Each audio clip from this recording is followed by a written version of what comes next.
আদম গাছে তা করে ফঙ্কি আদম ডালে বাসা ফঙ্কিরে দেখিবার লাগি মনে বড় আশা রে সুজন ফঙ্কি বন্ধুরে দেখিতাম দেখিতাম করি কপালে নাই লেখা খাস করি মিন্নতি করি একবার দেও দেখারে সুজন ফঙ্কি বন্ধুরে সীতালং ফকিরে তাইন বয়াতির মধ্যে কইছেন আদম গাছে তাকর ফঙ্কি দি মুরা দেয়া থাকছে আদমর ভিতরে যে রুহ যেটা আছে যান এই রোহটা বাহির হইয়া যখন যাইব সেই রোহটার কোনোদিন ভিতরে ঘুরিয়া জমিনও আসতো নাই জমিনের কোনোদিন ভিতরে ঢুকতো না এই রোহটাই ফঙ্কিটা দেখার লাগি জীবনে বারবার চেষ্টা যত করো না কেন বহুত করলাম রে রোহটা তো আমরা কোনোদিন দেখতে পাইলাম না আখিরার পক্ষে এটা দেখাও কোনোদিন সম্ভব নাই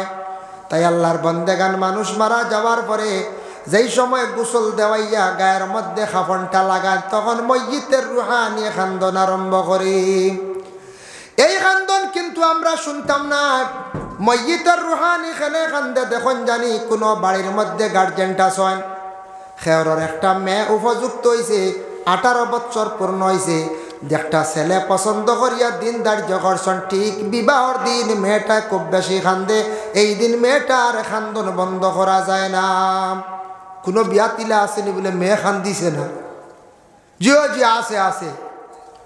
একটা বিয়া হয় না খান্দন নি কোনো কোন যায় যেটা বিয়া লুকাইও কোর্ট ম্যারেজ হয় এটা বিয়া তার খান্দন নি জি নাই তার খান্দা হন খালি আশা খালি খালি দস্তখত দেওয়ার আশা হলা রাডি করতে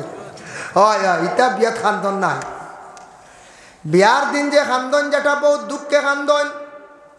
এর জন্য আল্লাহর বন্দেগান যখন ময়্যিতেও সময় খান্দে গায়ের মধ্যে খাফন লাগাইবার লগে লগে খান্দন আরম্ভ করে আর মেয়েটার যেই দিন বিবাহর দিন গায়ের মধ্যে বিবাহের সাজগুলা লাগানি মাত্র মেয়েটা খান্দন আরম্ভ করে মেয়েটা এখানে খান্দে রে বলে এই মুহূর্তে আমারে আমার বাড়ি ছাড়িয়া বিদায় দিলাইবা যখন ফালকির মধ্যে গাড়ির মধ্যে তোলা হয় মেয়েটা খান্দন আরম্ভ করে খান্দে এরপরে গাড়িত খান্দি খান্দি নতুন দেশ নতুন স্বামীর বাড়ি যায় কোন কারণে খান্দে বলে ও বাড়িতে রইলাম 18 বছর পর্যন্ত 20 বছর রইলাম মায়ার মা বাবা ছাড়িয়া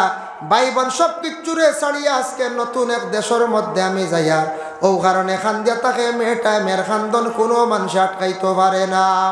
ঠিক তদ্রুপলা খবরবাসী যে মসজিদ যেটা আছে মসজিদে ওলা খান্দিব বাবা ও কারণে খান্দে বলেও বাড়ির মধ্যে 60 বছর 70 বছরের জিন্দগি কাটাইলাম আজকে সেই মায়ার বাড়ি ছাড়িয়া ওলা দখল ছাড়িয়া সব কিচ্ছু ছাড়িয়া আমি এখন নতুন দেশ নতুন জায়গার মধ্যে যাই আর করার মধ্যে তোলার পরে মসজিদে বাড়ি তাকি খান্দি খান্দি বিদায় হইয়া কবরস্থান পর্যন্ত যায় আমরা হইলে একদিন বাবা খান্দি মুশারায় যার কারণে রাসূলুল্লাহ সাল্লাল্লাহু আলাইহি ওয়াসাল্লামে ফরমায় যেই সময় তুমি তান ময়্যিতের জানাজার নামাজের জন্য রেডি হয়ে যাবা জানাজার নামাজ পড়িতায় জানাজার নামাজের মধ্যে আল্লাহ পাক রব্বুল আলামিনের সওয়াব দেন জানাজার নামাজের সওয়াব আছে জানাজার নামাজের সওয়াব আছে বলে কিলা বুখারী শরীফের হাদিস প্রথম পারার মধ্যে আনছেন জানাজার নামাজ যদিও ফরজে কিফায়া কিন্তু ফরজে আইন না কিন্তু সওয়াব আছে খুব বেশি আর মা বোন সকল মহিলা মারা যাওয়ার পরে করার পিছে থাকতো আমরা আগেইয়া যাইতাম জিন্দা হল আর যদি পুরুষ লোক মারা যাওয়ার পরে করার আগে থাকতো আমরা সারা জিন্দা হল পিছে থাকতাম ও তরিকাটা আমরা সবে মানতাম ময়্যিতের করারও ভাললে দড়ি দড়ি যাইবা কইতরা যখন মানুষ জানাজার উদ্দেশ্যে রওনা দে তার কদমে কদমে সগীরা গুনাহ আল্লাহ মাফ দেন সুবহানাল্লাহ আর জানাজার নামাজের মধ্যে সওয়াব আছে আল্লাহর রাসূল ফরমায় قال من اتبع جنازة إيمانا واحتسابا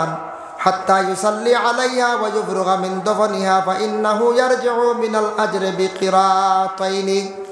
রাসূলুল্লাহ ফরমায় কোন মানুষ জানাজার নামাজের উদ্দেশ্যে রওনা দিল গিয়া নামাজ পড়িলাইল আর দফন পর্যন্ত 3 মুষ্টি মাটি দিল এই বান্দার আমল নামার মধ্যে মানে 2 কিরাত নেকি আল্লাহ দান করিলেন 2 কিরাত নেকি 2 কিরাত নেকি কইতে সাহাবায়ে কেরাম হলে প্রশ্ন করল, ইয়া রাসূলুল্লাহ, 2 কিরাত তো কইলা, 1 কিরাত নাকি কতটুকু কইব? আল্লাহর রাসূলে কইলা, কুল্লু কিরাতিন মিসলু উহুদিন,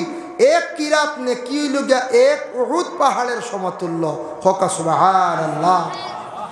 তারপরে কইতা, কেউ যদি জানাজার নমাজ পড়িয়া যাইন গিয়া, ইলা প্রায় মানুষ যাইন গিয়া, যাইনি না? না, নিয়ম হইছে 3 মুষ্টি মাটি দিয়া গেলে সওয়াব বেশ। আচ্ছা, বিশেষ কোনো কারণবশত যাইতা গিয়া, তবে ও ময়িতর কোনো অলিরে হইয়া যাওয়ার চেষ্টা করবা, বলে আমার বিশেষ কারণ, আমি যাই আর গিয়া। সুম্মা রাজা ক্বাবলা আন তুদবানা ওয়া ইন্নাহু ইয়ারজিউ মিনাল আজরি বিকিরাতিন। কোন বান্দা যদি জানাজার নামাজ পড়িয়া যান গিয়া আর মাটি যদি দেন না, তানা আমল নামার মধ্যে 1 কিরাত নেকি দেওয়া হইব, 1 কিরাত কমি যায়, 1 কিরাত নেকি কমি গেল। মানুষ মরণের পরে খান্দন, মায়ার কারণে খান্দন, তবে খান্দনের মধ্যে সওয়াব আছে। কিলা খান্দিতা? আমরা দেশত কিছু মানছে মাটিত পড়িয়া খান্দন নেন, খান্দইতে সময় কিছু সিলক গাইয়াও তো খান্দন নেন। কিতা হইয়া খান্দিতা তাও কিতাবও আছে। দেখো, আমরা দেশত কিছু মা বই নকলে খান্দন বলে, বাবা বাজার তাকি আইসেন দেওয়া ব্যাগ তৈছ না, আর মিঠাই আনসলা, মিঠাইয়ের মশা খাইতা পারছেন না, তা কই দেন। কোনো মহিলা হলে কই দেন, হয় এরপরে বাবা সুঙ্গা সুঙ্গা সুঙ্গা খাইতা কইয়া সুঙ্গা আনলা, সুঙ্গা খাওয়ার হুকুম হইল না, হাই রে হাই হইয়া খান্দিতরা, ইতা কইয়া খান্দিতা না। মানুষের বালা সিফত কইয়া, বালা আমলের কথা তুলিয়া ধরিয়া খান্দিতা, তা হরিস তকলে লেখো সুবহানাল্লাহ। হইতা বলে আমার বাবায় নমাজ পড়িতা, আমার বাবা রাত্রিবেলা উঠিয়া দেখছি দোয়া করতা, তাহাজ্জুদ পড়িতা, আমার মাইয়ে মানুষরে বড় মেহমানদারি করতা। আইজ আমার মাই বিদায় হইছর, ই বাড়িত মানুষে আইয়া খাইতো, মেহমান নেওয়াজি খেয়ে করতো। আমার বাবা বড় বালা বিচারক আসলা, মানুষের বড় খাম বালা খাম করতা, বিচার করতা। আমার বাবা দেখছি মসজিদর খেদমত করতা, কথা কইয়া বালা সিফত কইয়া তুলিয়া ধরিয়া আপনি খান দিতা, তা ফরিস্তা হলে সাক্ষী হিসাবে লেখবা। ই সুঙ্গা বিরোন মিঠাই সিটাই ইথা না, বুঝাইছে? রাসূলুল্লাহ ফরমান, খান্দিতা খান্দনের মধ্যে সওয়াব আছে। তোমার হৃদয়ে খান্দিত, চকুর পানি বাসিয়া যাইতো, উচ্চ সুরে খান্দিতায় না। 1 নম্বরে রাসূলুল্লাহ ফরমান, তুমি তান জুরে সুরে খান্দিও না। 2 নম্বরে ফরমান, মাটিত পড়িয়া দরিয়া তুমি তান খান্দিও না। মাটিত পড়িয়া গড়িয়াইয়া দৌড়িয়া খান্দন নেন, ইটা খান্দন নিজে করছ। ইটা কিছু খান্দন বেশি আমরা মা বই নকলে খুব বেশি খান্দন, যার কারণে বিশেষ করে আল্লাহর বন্দেগান, জানাজার নমাজ শেষ হয়ে গেল। জানাজার নমাজ আমরা প্রায় মানছে গলত করিলাই, ভুল করিলাই। 4 তাকবীরাতে আমরা পড়েছি, জানাজার নমাজও 4টা তাকবীর দেওয়া হইল গিয়া ওয়াজিব। 4টা তাকবীর নাই গিয়া পাইলা জানাজা অর্ধেক শেষ, 2 তাকবীর ছুটি গেছে গিয়া, 2 তাকবীর আপনার ছুটি গেছে। আপনি পয়লা নিয়তর তাকবীর দিলা, আর বাদের তাকবীর 2টা ছুটি গেছে গিয়া। সালাম পিরাইলে ইমাম সাহেব, আমরা লগে সালাম পিরাইলে শেষ, ও তো শেষ না? জি না, সালাম পিরাইতা না। ইমাম সাহেব সালাম পিরাইছুন ডানে বামে, আপনি সালাম পিরাইতা না। আপনি সল্লি আলা সুবহানাকা আর পড়ার প্রয়োজন নাই। তাকবীর 2টা ছুটিছিল, কিবা তো 3টা ছুটিছিল, কিবা তো 1টা ছুটিছিল। তাকবীরটা আপনি আদা করে আপনি সালাম পিরাইতা। আপনি ইমাম সাহেবের লগে সালাম পিরানি যাইবা না। আল্লাহু আকবার আল্লাহু আকবার কইয়া নিজে নিজে ডানে বামে সালাম পিরাইতাম, ডানে বামে সালাম পিরাইতাম। যাই হোক, আল্লাহর বন্দেগান, এখন মানুষ মারা যাওয়ার পরে আমরা কবরস্থানের মধ্যে যখন নিয়ে যাই, কবরস্থান কোন জায়গার, এখন যে জায়গার মধ্যে কবর কুদা হয়, জায়গার মধ্যে মসজিদ তকলরে রাখা হয়, এই জায়গাটা আমরা হেফাজতে আমরা রাখতাম। কোনো কবরস্থানের মধ্যে গরু ছাগল কেউ রাখবা না, দিগরা দিবা না, কারণ গরু ছাগল রাখার জায়গা নাই। কেউ যদি গরু ছাগল কবরস্থানের মধ্যে যদি লইয়া যায়, জানিয়া রাখবা কবরস্থানের মধ্যে লইয়াইলা গেলে মুর্দেগা নকলর মানে বদুয়া পড়ে। গরু ছাগল যদি কবরস্থানও রাখন, তাহলে ফরিস্তা হলেও লাহানত পর্যন্ত দিয়া থাকত। এর লাগে কবরস্থান নিকান হেফাজতে আপনার আমার রাখতাম, আর কবরস্থানের মধ্যে মা বোন হল যাইতা না। একদিন রাসূলুল্লাহর কন্যা সন্তান হযরতে ফাতিমাতুজ জোহরা রাদিয়াল্লাহু তাআলা আনহা আল্লাহর রাসূলের কাছে ইজাজত চাইলা, কইলা, ইয়া রাসূলুল্লাহ, আব্বা জান আমার একজন বইনারি মারা গেছন, আমার বইনারি রে দেখাত যাইতাম পারেনি, গোসল আমি দিতাম পারেনি, বলে যাও, বলে কোনো অসুবিধা নাই, যাও। রসুল্লাহ ইজাজত দিছেন যাও তোমার উপরে হক কর্তব্য তোমার বোনকে দেখতায় গোসল দিতায় হাফন পরিধান করাইতায় কিন্তু কবরিস্তানও যাইও না ফাতিমা নিষেধ করছেন ফাতিমা বাবার আদেশ ক্রমে গেছেন বইন্ডে গোসল দেওয়াইছন হাফন পরিধান করাইছন চির বিদায় দিয়া গড়িয়া গুড়িয়া ঘরের মধ্যে আসছেন আসার পরে কইলা আব্বা বইনারিরে বিদায় দিয়াইছি তখন রসুল্লাহ আবার জিজ্ঞাসা করেন মা গো ফাতিমা কবরিস্তানের দিকে গেছলাইনি বলে না আব্বা গেছি না তবে বারবার খেনে আপনি আমার খালি জিজ্ঞাসা করেন বলে মা গো ফাতিমা জানিয়া রাখো কবরিস্তানও যাওয়া নিষিদ্ধ হয়ে গেছে গিয়া মহিলাদের জন্য তুমি যদি কবরিস্তানের মধ্যে যাও গো ফাতিমা বেহেস্ত পাইতেছ বেহেস্তর গন্ধ তুমি পাইতাই নাই এর লাগি মা বোনকলে ঘরের মধ্যে বসিয়া পড়াশোনা করতা মা বোনকলে ঘরের মধ্যে তিলাবত করকা সব হক আল্লাহ আমার মাই বাবার রুহে আরওয়ার মধ্যে সব পৌঁছাইয়া দাও বাবার রুহে আরওয়ার মধ্যে সব পৌঁছাইয়া দাও আল্লাহ আমার অমুক ভাই মারা গেছেন আমার মাইজলা ভাই রুহে আরওয়ার মধ্যে আমার পড়াশোনার সব পৌঁছাইয়া দাও বেলা শখ তোমার পড়াশোনার সবগুলা মা বাবার ভাই রুহে আরওয়ার মধ্যে গিয়া পৌঁছিব কোনো সন্দেহ নাই কবরিস্তানও পুরুষ জাত যাইতাম গিয়া মসজিদরে যখন গিয়া দফন করার সময় প্রথমে আমরা কবরস্থানের মধ্যে মসজিদরে যখন আমরা রাখতে সময় কয় বিসমিল্লাহি আলা মিল্লাতে রাসূলিল্লাহ কই না না কই সবে আমরা কই না আল্লাহ আপনার নামে এই বন্দারে রসুলের মিল্লত আমরা রাখলাম আপনার নামে এই বন্দারে রসুলের মিল্লত রাখলাম রসুল্লাহ রেখার মিল্লত রাখা হয়েছে প্রশ্ন আসে বাবা আল্লাহর রসুল দে রসুলর মিল্লত রাখা হয়েছে বিসমিল্লাহি আলা মিল্লাতিহি মিল্লাত রসুলিল্লাহ না মিল্লাতিহি রসুল দে রসুলর মিল্লত রাখা হয়েছে আমরার জানাজার নামাজ পড়ান মসজিদের ইমাম সাহেব বা কোনো কুটুম গেছে এক জিনিস আমরা জানিয়া রাখতাম মসজিদের ইমাম সাহেবের হক বেশ কোনো গ্রামে যদি একজন মানুষ মারা যান ইমাম সাহেব হরক্তর নমাজ পড়ান তার পিছনে আমরা ইক্তেদা করি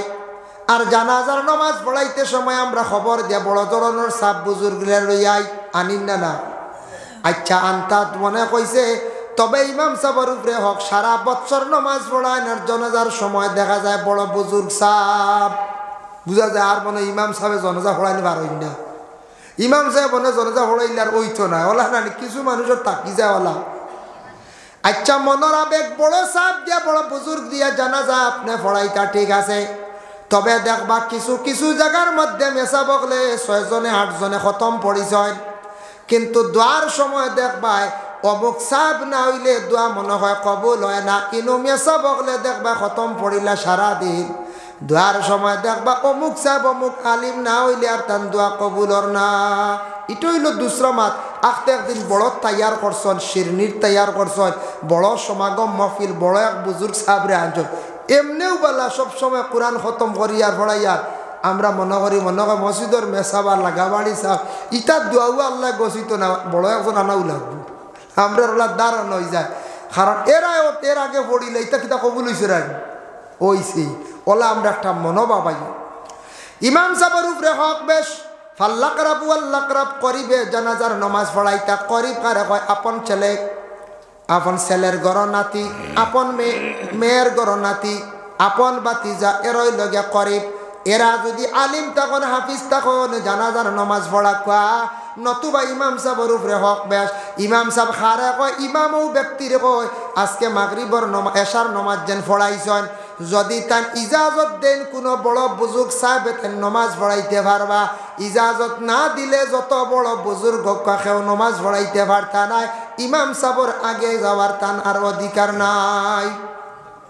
এই নই লাগে ইমাম আমরা ওই ইমাম রে কোনো কোনো জায়গা দুঃখ লাগে আমরা জেলা মনে করে ব্যবহার করলে ইমাম সর্দার জিম্মাদার একজন বাদশাহ হিসাবে যার কারণে ইমাম রে আমরা শ্রদ্ধা সম্মান দিতাম ইমাম সাহেবওয়ালা মহল্লার মানুষরে শ্রদ্ধা সম্মান করবা মায়া মহব্বত করবা ইমামর লাগি দুর্ব্যবহার কখনো আমরা খরাজ যাইতাম না কারণ এই নই লাগিয়া আমরার সামনে গিয়া তাই নমাজ পড়াই আমরা তার পিছনে আমরা ইক্তেদা করি দেখছেন নিমা যার কারণে আমরার দেশ ইলাও মানছে ইমাম সাহেব মিয়া সাহেব গইয়া ডাকুন না মোল্লা গইয়া ডাকুন দেখছেন মোল্লা কয়া ডাকেন মোল্লা শব্দ বহুত বড় টিফিন গেলে কয়া মোল্লার টিফিন আইছিল বড় জলদি ঘুরি গেল কিতাব ব্যাপারটা ওটাও হয় কিছু মানছে বুঝাইছিল কমিটির মানুষ এখন কিতা হইলা খানি ষাটি রাখলা না 60 গড়ের হামসায়ার খানি দেখা যায় 30 দিন আইয়া টিফিন গুয়াই হয় কিতা লাগাইলা বেড়াছেরা আল্লাহ সারারে কোনো সম্পদ সমান দিছিল কইছে সবর সম্পদ সমান দিছিল জি না আল্লাহ ধনীও বা দিছেন গরিব দিছেন আল্লাহ ধন সম্পদ এক গুরুর দিছেন ধনী বানায়া দিছেন এক গুরুর আওকাত আছে বালা খাইতে ফাড্ডা বালা ইমাম সাবরে খানি দিতে পারবা ইলা গরিব অসহায় মানুষ আছে ফুরাফুরি খাইতে পারে না একাধারে 3 অক্তর খানি ইমে সাবরে দিত বালা দিতে পারত নাই ইমাম সাহেবের হয়তো কোনো জবর হইতে পারে ইমাম সাহেবে কইলেইতে পারেন এর লাগে 70 গড়ের হামসায়া হইলে আমরা বাসি বাসি দেখবা 35 থেকে 40 গড় আমরা টিফিন চালু করি না আমরা কই না না সাফে দেওয়া লাগবো টিফিন সাফে কিলা দিবা এখন গরিব মানুষের দিব কিলা আল্লাহ তারে গরিব বানাই লিছি ইখান হইতা না আমরা দেশ কিছু মানুষে কন্যানি মেসাব টিফিন খাই দিছো টিফিন মেসাবে খাইনি টিফিনের খানি খাই নানি কোন চায় টিফিনের খানি খাই ও রাস্তার যদি কোনো মানুষ যদি আসে আখতা কইল আমি তোরা জরুরতে টয়লেটও যাইতাম আসলাম টয়লেটও কইলে খেয়ে বাড়িতে না কইন দেখবা ও সামনে মসজিদ আছে মসজিদ টয়লেটের জায়গা নেই কইনানি আমরা দেশের মানছি যাও কি মসজিদ আছে এর অর্থ ইয়া থাকছে গিয়া মসজিদে যে টয়লেটের ব্যবস্থা আছে পায়খানা ঘর যেখান আছে এখান বানাইয়া রাখছেন গ্রামের জরুরতর লাগিয়া মিয়াসাবল লাগি প্রতিবেশী হঠাৎ বাইরা কোনো মানুষ আসার লাগিয়া যার জন্য বিশেষ করে একটা মসজিদও আছে গতিকে কোন মসজিদে যাও গিয়া তবে মসজিদের মধ্যে পায়খানা করেন না আলাদা ঘর আছে আমরা দেশ ওইটা প্রচলন বানাই লাইছি যাও গি মসজিদ হইনি না তবে টাউন ও শহর মসজিদ যেটা আছে মসজিদ তো দেখবা গেলে কোনো সময় 2টা 3টা কামরা আছে পায়খানা ঘরের এর মধ্যে দেখবা 3টা মানে বন্দি থালা মারা একটা খোলা আছে নিয়ম হইছে একটা খুলিয়া রাখতা জরুরতে কোনো মানুষ যদি প্রয়োজনে যাইতো জরুরত ছাড়তো কোনো জায়গা দেখবা মসজিদ সারা তালা মারিয়া রাখি দিছেন ব্যবস্থা নাই এগুলো নিয়ম না একটা খুলিয়া রাখা হইতো যাই হোক আল্লাহর বন্দেগান রাসূলুল্লাহ সাল্লাল্লাহু আলাইহি ওয়াসাল্লামের মায়ের উম্মত হল আল্লাহর রাসূলের জানাজার নামাজ কে পড়াইছিল বলে কেউ ইমামতি করছেন না রাসূলুল্লাহর জানাজা একলা পড়া হইছে এটা জানা আছেন আপনাদের জান রাসূলুল্লাহর জানাজার নামাজ কেউ ইমামতি করছেন না ইলা দলিল নাই কোনো আলিমে হইতে পারত না রাসূলুল্লাহরে প্রশ্ন করাইলে ইয়া রাসূলুল্লাহ আপনার ওফাতর পরে গোসল খেয়ে দেওয়াইতো খাফন খেয়ে পরিধান করাইতো রাসূলুল্লাহ কইলা আহলে বয়ত আমার বংশরতা করবা সুবহানাল্লাহ জানাজা কে পড়াইব বলে না কেউ পড়ান লাগতো না তুমি তাই আমার গোসল খাফন পরিধান করার পরে যে জায়গাত আমার কবর দেওয়াইব কবরের পাশে রাখি দিও প্রথমে আসমান তাকি মালাইকা হল ফরিস্ত হলা সে আমার জানাজা করবা তারপরে তুমি তাই একজন করিয়া আমার জানাজা করিও আল্লাহর রাসূলের কাছে একজন সাহাবী মানে আবেদন করেন ইয়া রাসূলুল্লাহ আপনার ওফাতর পরে আমি আপনার কবরটা কুদিতাম তার নাম হইল আবু তালহা রাদিয়াল্লাহু তাআলা আনহু রাসূলুল্লাহর ওফাতর পরে সেই আবু তালহা তার নিজ হাতে রাসূলুল্লাহর কবর শরীফরে কুদিলাম আমরার কবর 3জন নাম আমরার খবর তুই 3জন নাম রাসূলুল্লাহর কবর শরীফ রাখতে সময় 4জন আসলা একজন হইলা হযরতে আলী আর একজন হইলা আব্বাস আর আব্বাসর 2জন ছেলে আসলা সসম আর ফজল এই 4জনে আল্লাহর রাসূল রে কবর শরীফের মধ্যে রাখছেন আমরার কবরের নিচে কোনো কিছু বিছাইয়া দেওয়া হয় না যত বড় মন্ত্রী হোক যত বড় আলিম সাহেব হোক যত বড় অফিসার হোক যত বড় পলিটিক্যাল লাইন রাজনীতিবিদ মানুষ হোক যত বড় ধনী হোক মানুষ মারা যাওয়ার পরে সারা কাফন পরিধান করাইয়া মাটির মধ্যে কবর রাখিয়া থাকেন কিন্তু রাসূলুল্লাহর কবর শরীফের নিচে একটা চাদর বিছাইয়া দেওয়া হয়েছে খেয়া দিছেন বলে জহিরা মালুমাত সেই কিতাবের মধ্যে লেখছেন হযরতে সাকরান রাদিয়াল্লাহু তাআলা আনহু কইলা আমার কাছে এখন নাজরানি কাপড় আছে নাজরান দেশের নাজরানি কাপড় এই নইলা গিয়া রহমতুল লিল আলামিন। তাই তো আমরার মতো সাধারণ নাই, নবীরে কিলারে মাটির মধ্যে রাখতাম, নবীর কবর শরীফের নিচে আমরা সারায় পরামর্শ করি কইয়ার চলো আমার চাদর খানটা বিছাইয়া দিলাই। আল্লাহর রাসূলের কবরের নিচে একটা চাদর বিছাইয়া দেওয়া হইল। সুবহানাল্লাহ। যার জন্য আল্লাহর বান্দাগান কবরের মধ্যে মইয়িতরে যখন রাখা হইব বাবা, আমরা হইলে একদিন কবরবাসী হইব। কিন্তু কবরের মধ্যে কোনোদিন এলাকার মধ্যে দেখলানি বলে আমরার গ্রামে একজন মাটি দিছি কবর তাকে উঠিয়া আইস, কবর তাকে উঠিয়া মাটিত্রা ইলা কোনো মানুষে দেখছেন না, দেখাও সম্ভব নাই। সম্ভব নি কোন চায়? জি না। হযরত ঈসা আলাইহিস সালাতু ওয়াস সালামর একটা তান কেরামত আল্লাহ দিছিলাম, তাই মুজিজা দিছিলা হযরত ঈসা নবীর। তে তাইন মরা মানুষ তুলিয়া তাইন মাথাইতে পারতা, খবর তাকে ডাকিয়া হোক সুবহানাল্লাহ। ঈসা নবীর কাছে একদিন এক বুড়ো মানুষ গিয়া কইলা, ও ঈসা দেখিসান তুমি মরা তুলিয়া মাথাইতে পারে, দেখি আমরা দেখাও। কইলা কোন খবর খোঁজ আইন দেবা? পুরাতন একটা খবর দেখাইছ। তাইন গিয়া খবরকে দেখা শুরু করছেন, ই খবর খে আছো উঠো, আমি ঈসা কইয়া। এক ডাক দিলা, দুই ডাক দিলা, নাই। 3 নম্বর ডাকো একজন মানুষ খবর তাকি উঠিছেন। উঠার লগে লগে দেখেন থরথরাইয়া খালি খাফিতরা, চুল দাড়ি সারা সাদা। হযরত ঈসা কইলা, আমি ঈসা ডাক দিছি, আমার নাম হইল ঈসা। তুমি খে খবর তাকি উঠিছ, তোমার নামটা খাও। বলে আমার নাম হইয়া থাকছে গিয়া সাম। বলে বাপর নাম কিতা? বলে হযরতে নূহ। বলে নূহ আলাইহিস সালাতু ওয়াস সালামের আওলাদ 4 জন আসলা, সাম, হাম, ইয়াফিজ, কেনান। ও সাম যে ব্যক্তি তাইন কবর তাকি উঠিছ। আচ্ছা রে বা সাম, তোমারে ডাকিলাম, কবর তাকি উঠিতে দেরি করলে কারণ কি? বলে ও ঈসা, আমি মনে করছি কিয়ামতের ডাক পড়ে গেছে গিয়া, আমি ডরাইয়া প্রথমে আপনার সামনে আল্লাহর কুদরতে হাজির হইছি না, পরবর্তীতে হাজিরি দিতে সময় আমার একটু দেরি হইছে। বলে তোমার চুলদাড়ি তাকেনে ফাঁকিল? বলে একমাত্র কিয়ামতের খালি চিন্তায়। হযরতে সামে কবরের মধ্যে তাকি তাকি তাই কিয়ামতের চিন্তা করডাম। আচ্ছা রে বা সাম, কবরের মধ্যে কতদিন তাকি আছো কওসান? বলে 400 বছর তাকি কবরের হালতে আমি আছি। আচ্ছা 400 বছরের মধ্যে কবরের মধ্যে আমার কওসান কোন আযাব সম্পর্কে একটু তুলিয়া ধরসাইন, কবরের হাল সম্পর্কে আমার কওসান। ও সময় সামনে উঠিয়া দি উত্তর দিলা, কইলা ও ঈসা 400 বছর তাকি আছি, কবরের মধ্যে কোনো আযাব বোধ পাইছি না, কিন্তু একটা কষ্ট পাইয়ার। বলে কোন কষ্ট? বলে আমি যেই দিন আমার মৌত হইছে, আজরাইলে টান মারিয়া আমার জানটা বাইর করিয়া নিসলা, নিতে সময় শরীর যে গাইলা হইছিল, যে বেদনা হইছিল, ও বেদনা ওখানে কখনো পর্যন্ত খবর কষ্ট পাইয়ার। যার কারণে আল্লাহর বান্দাগান মানুষ মারা যাওয়ার পরে তার শরীর বেদনা হয়, গাইলা হয়। হযরতে সামে কইত্রা ও বেদনা খানোর কারণে বড় কষ্ট পাইয়ার কবরের মধ্যে, কিন্তু কবরের মধ্যে কোনো ধরনের কষ্ট আমি ভাইয়ার না, অন্য কোনো কষ্ট ভাইয়ার না। এর লাগি কবরের আযাব আমরা বুঝি না। গায়রা সাকালাইন ইল্লা সাকালাইন হাদিস শরীফ আইছে, ইনসান আর জিন্নাত ব্যতীত খেয়ে খাওয়া সম্ভব নাই। এখন কবরের আযাব দেখি আর না কেউ আমরা কইয়ার মনে আযাব উজাব নাই, মাটি দিছি আদায় পাইছি বলা না। এ আল্লাহর বান্দা আসামি হয়ে গেছেন গিয়া, কেইসর আসামি হইনানি মাঝে মাঝে, কেইসর আসামি হয়েছ। আসামি হইলে দেখুন জানি বনেফিট ঘুরে না, লুকাইবার জায়গা মিলে না, খানো কুন্ডা পুলিশও ধরে নিব। ই মানুষিকও কিছু সোজা আসলো, আসামি হয়ে গেছে গিয়া, কবরিস্তানও গেছে গিয়া, কইছে কবরিস্তানও পুলিশ বেশ যাই না, মানুষও যাই না, হাসাও যাই না, কবরিস্তানও মানুষ যাই নি বাগানি, ইনু যাই পড়াশোনা করা গিয়া। তার দশা খবর গর্ত পাইছে, গর্তর মধ্যে নিশ্চিন্তা কত সময় বসছে।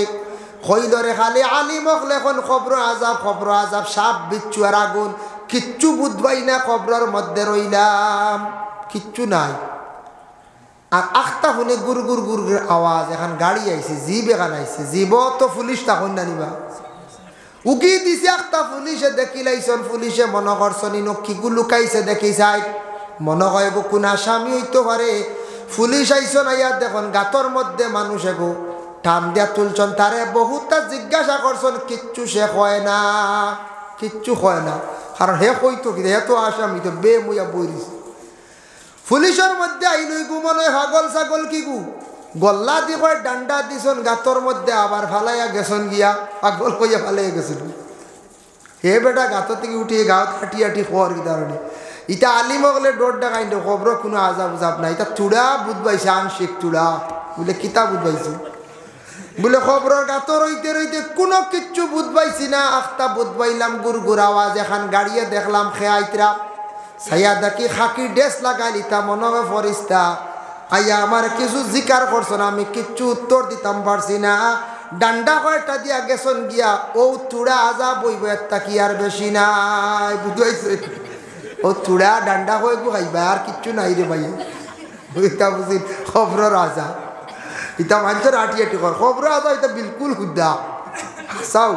এর লাগিয়া বেটা এখন হাসা কিচ্ছু বুঝবাইছে না সাপ বিছা এটা কিচ্ছু নাই ও চূড়া ডান্ডা হয়ে গু খালি আছে ফিনিশিং বুঝাইছে ইতা বুঝুন খবরের আজা ওলাও মানুষ আসন দুনিয়ায় যার কারণে বিশেষ করিয়া কবরের আযাবটা মহাসত্য এখন আমি আপনাদের সম্মুখে আমি দলিল আনিয়ার আমরা কবর বন্ধ হল রাখতে সময় আমরা ইয়াদ করি আল্লাহর কথা কই মিনহা খালাকনাকুম আল্লাহ আপনি আমরারে সৃষ্টি করছো ও মাটি দিয়া ওয়াফিহা নুঈদুকুম এই মাটির মধ্যে আমরা যাইমো ওয়া মিনহা নুখরিজুকুম তারাতান উখরা আল্লাহ সেই মাটির থাকি আমরা সারা একদিন বাহির হইব বাইর হইমুন না ওই মনে কোন দিন হইব কিয়ামতের দিন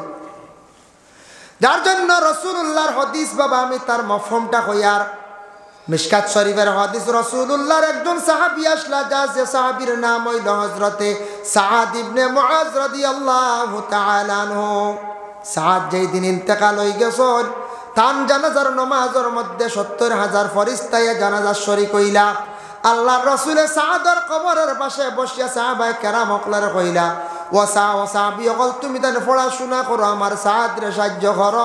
আমার সাআদ রে কবরে চাপা মারি দিছে ইয়া রাসূলুল্লাহ সাআদের জানাজা ৭০,০০০ ফেরেশতা শরীক হইলা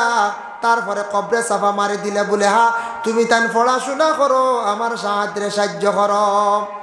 আমি একটা ঘটনা আপনাদের সম্মুখে বাবা আনতে চাই প্রথম যুগে প্রথম জমানায় যখন মানুষের সংখ্যা খুবই কম আসলা আল্লাহর এক বান্দি আসলা তান এক ছেলে আর এক মেয়ে আসলা এক ছেলে আর এক মেয়ে আসলা মেয়েটা হঠাৎ একদিন মারা গেল উপযুক্ত মেয়ে মারা গেল মারা যাওয়ার পরে মায়ে কইলা আদেশ করলা বাবারে তোমার বোনটা যেহেতু মারা গেছে বোনটা নিয়া তুমি কবরস্থানে কবর খুদিয়া বোনটা নিয়া রাখি আসো